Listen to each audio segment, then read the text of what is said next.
అందరికీ నమస్కారం అండి. Welcome to my channel. కేంద్ర ప్రభుత్వం మనకి పీఎం కిసాన్ పథకం సంబంధించి గాను 19వ విడత కింద నిధులు విడుదల చేయడానికి సిద్ధమైనట్లుగా తెలుస్తుందండి.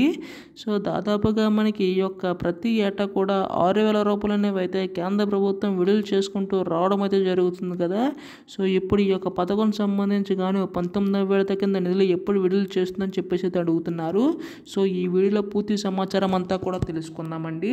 సో ఈ యొక్క పీఎం కిసాన్ పథకం సంబంధించి రైతన్నులందరూ కూడా వీడియోని అయితే చివరి వరకు అయితే చూడండి. అంతకంటే ముందు కొత్తగా ఎవరైనా మన ఛానల్ని చూసినట్లయితే దయచేసి ఛానల్ సబ్స్క్రైబ్ చేసుకోండి.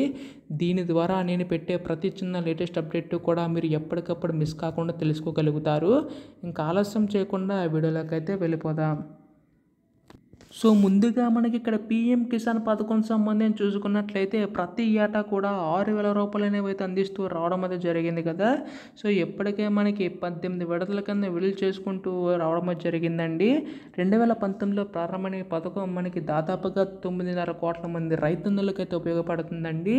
ఇందులో మనకి ఇప్పటి వరకు 18 విడతల కింద విడుదల చేసిన కేంద్ర ప్రభుత్వం మనకి 19వ విడత సంబంధించి కానీ ఎప్పుడు విడుదల చేస్తుందని చెప్పేసి చాలామంది అయితే ఎదురు చూస్తున్నారు. సో దీనిపై కూడా మనకి కేంద్ర ప్రభుత్వం స్పందించి ఈ యొక్క నిధులు విడుదల చేయడం సిద్ధమైనట్టుగా తెలుస్తుందండి కేంద్ర ప్రభుత్వం అయితే ఇక్కడ మనకి విడతల వారీగా విడుదల చేయనుందని కదా. అంతే మనకి ఈ యొక్క 6,000 రూపాయల్లో మనకి ఈ యొక్క సంవత్సరం సంబంధించి 4,000 రూపాయలను అయితే విడుదల చేసిందండి. సో మిగతా 2,000 రూపాయలు మనకి 19వ విడత కింద అయితే విడుదల చేయనుందండి. అయితే దీనికి సంబంధించి గాను కంపల్సరీగా కేంద్ర ప్రభుత్వం చెప్పడం ఏంటంటే ఈ కేవైసీ నమోదై ఉండాలి, అలాగే ఎన్పిసిఎల్ని కూడా కంపల్సరీగా చేయించుకోవాల్సి ఉంటుందండి. ఇలా ఎవరికైతే అవుతుందో వారికే మాత్రమే జమ చేసే అవకాశం ఉందన్నమాట. అయితే కంపల్సరీగా మీ యొక్క బ్యాంక్ అకౌంట్ అలాగే ఆధార్ కార్డ్ ఫోన్ నెంబర్ అన్నీ కూడా లింకప్ అయి ఉండాలి. సో కంపల్సరీగా ఇవన్నీ చెక్ చేసుకోండి. అప్పుడు మీకు డబ్బులు అనేవి అయితే అర్హులైనా కానీ పడతాయన్నమాట. సో చాలామంది అర్హులైనా కానీ ఈ యొక్క డబ్బులే పడతలేదు, కేవలం ఈ యొక్క ఈ కేవైసీ చేయించుకోకపోవడం వల్ల మాత్రమే. సో ఖచ్చితంగా చేయించుకోండి.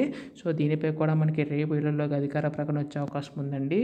ఇప్పుడు దీనిపై ఏ అప్డేట్ వచ్చినా మీరు ముందుగా తెలుసుకోవాలనుకుంటే మాత్రం ఛానల్ని సబ్స్క్రైబ్ చేసుకోండి. ధన్యవాదములు. జై హింద్.